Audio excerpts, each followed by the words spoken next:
Hi everyone, welcome to medical lattice. मैं आपके साथ एमडी कैट 2024 के डेली टारगेट शेयर कर रहा हूं। आज मैं आपके साथ एमडी कैट 2024 का डेली टारगेट 61 शेयर करूंगा। सबसे पहले बिस्मिल्लाहिर्रहमानिर्रहीम। एमडी कैट 2024 के डेली टारगेट 61 में जो सबसे पहले सब्जेक्ट हम डिस्कस करेंगे वो हमारे पास है बायोलॉजी का। बायोलॉजी में जो चैप्टर हमने स्टार्ट किया हुआ है सेल स्ट्रक्चर एंड फंक्शन, उसका आज हम एक मोस्ट इंपॉर्टेंट टॉपिक कवर करेंगे, difference between animal and plant cell. ये दो डायग्राम्स हमारे पास दी गई हैं एनिमल एंड प्लांट सेल की। ये एनिमल सेल की डायग्राम है, ये प्लांट सेल की डायग्राम है।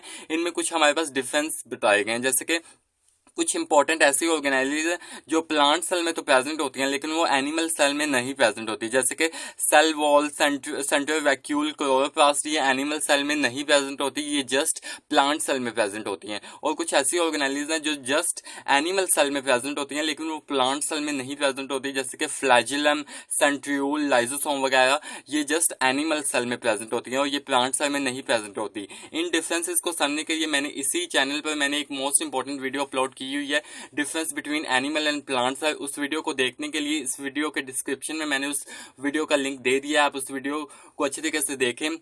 उसमें जितने भी की कॉन्सेप्ट्स मैंने आपको बताए हैं उन की कॉन्सेप्ट्स को आपने देखना है अच्छे तरीके से। उस वीडियो से देखकर आपने इसी बुक पर, इसी पेज पर आपने अच्छे तरीके से उन की कॉन्सेप्ट को लिख लेना है और जो भी पॉइंट्स, जो भी इंपॉर्टेंट डिफरेंसेस मैं आपको बताऊंगा उस वीडियो में, आपने अच्छे तरीके से उन पॉइंट्स को, उन डिफरेंसेस को अच्छे तरीके से यहाँ पे नोट डाउन कर लेना है। ये है आपका बायोलॉजी का टारगेट 61। देन हम केमिस्ट्री का टारगेट 61 की बात कर लें। देन हम केमिस्ट्री के टारगेट 61 की बात करें तो इसमें जो आज आप एक मोस्ट इंपॉर्टेंट टॉपिक कवर करेंगे, एसिटिक एसिड। एसिटिक एसिड एक मोस्ट इंपॉर्टेंट हमारे पास टॉपिक है कार्बोक्सिलिक एसिड्स का। इसमें जो आपने की कॉन्सेप्ट कवर करने हैं वो आपने एसिटिक एसिड के बारे में पढ़ना है। देन उसके बाद आपने इसके लेबोरेटरी मेथड आज कवर करने हैं। लेबोरेटरी मेथड एक मोस्ट इंपॉर्टेंट है हमारे पास एसिटिक एसिड की प्रिपरेशन का। एसिटिक एसिड को आपने प्रिपेयर करना है by the help of laboratory methods, by the oxidation of ethyl alcohol और एसिटाल्डिहाइड। ये फर्स्ट लेबोरेटरी मेथड है एंड सेकंड लेबोरेटरी मेथड है हमारे पास है by the hydrolysis of methyl cyanide. इन दोनों रिएक्शंस को आपने अच्छे तरीके से कवर करना है। इसमें जितनी भी इंफॉर्मेशन हमारे पास यहाँ पे दी गई है उसको भी आपने हाईलाइट करना है। आज का आपका एक ये छोटा सा ही टॉपिक है एसिटिक एसिड का, हमारे पास इंट्रोडक्शन और उसके लेबोरेटरी मेथड, ये दो ही लेबोरेटरी मेथड है, अच्छे तरीके से कवर करें। जस्ट इसके लिए जस्ट आपने अपनी प्रोविंशियल बुक को ही आपने पढ़ना है। ये था आपका केमिस्ट्री का टारगेट 61। देन हम फिजिक्स के टारगेट 61 की भी बात कर लें। देन हम फिजिक्स के टारगेट 61 की बात करें तो इसमें आज आप मोस्ट इंपॉर्टेंट एक टॉपिक कवर करेंगे, हाफ लाइफ। हाफ लाइफ एक मोस्ट इंपॉर्टेंट टॉपिक है हमारे पास फिजिक्स में। जो हमारे पास न्यूक्लियर फिजिक्स का जो हमारे पास चैप्टर है उसमें जो हमारे पास टॉपिक है हाफ लाइफ का, ये एक मोस्ट इंपॉर्टेंट टॉपिक है एमडी कैट के पॉइंट ऑफ व्यू से। इसमें जो आपने की कॉन्सेप्ट्स कवर करने हैं वो आपने हाफ लाइफ की डेफिनेशन करनी है कि what is half life, half life होती क्या है, यह आपने देखना है। देन उसके बाद जितनी भी हमारे पास इस टॉपिक में इंफॉर्मेशन दी गई है, हाफ लाइफ की डेफिनेशन दी गई है, हाफ लाइफ का फॉर्मूला दिया गया है।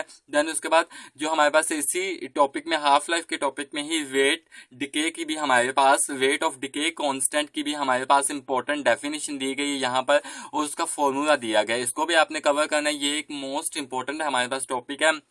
हमारे पास एमडी कैट में डिफरेंट जो हमारे पास एलिमेंट्स हैं जैसे कि यूरेनियम वगैरह, रेडियम वगैरह, उसकी हमारे पास हाफ लाइफ पूछी जाती है।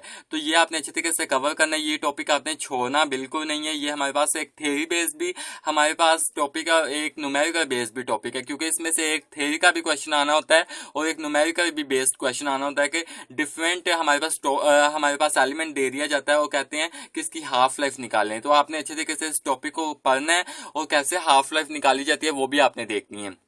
इसमें हमारे पास रेडियो एक्टिव एलिमेंट्स के भी बारे में बताया गया जिसका हम पिछले टॉपिक में भी जिक्र करके रहे हैं, वो भी आपने देखना है। देन उसके बाद हाफ लाइफ का जो हमारे पास फॉर्मूला है उसको भी आपने देखना है। Then what is decay curve, decay curve क्या होती है वो भी आपने देखना है। देन उसके बाद यहाँ पे हमारे पास एक इम्पोर्टेंट न्यूमेरिकल एग्जांपल दी गई है 21.2, ये आपने अच्छे तरीके से देखनी है, जिसमें हमारे पास बताया गया है कि find the quantity of iodine 131 in the hospital after this period. तो ये पीरियड यहाँ पे अंदर बताया गया है, आपने इसको पढ़ना है और ये आपने सोल्व लाजमी करनी है, क्योंकि समटाइम जो एग्जामिनर होता है वो हमारी सेम एज इट इज जो बुक में जो हमारे पास एग्जांपल्स दी गई होती हैं वही पेपर में दे देता है।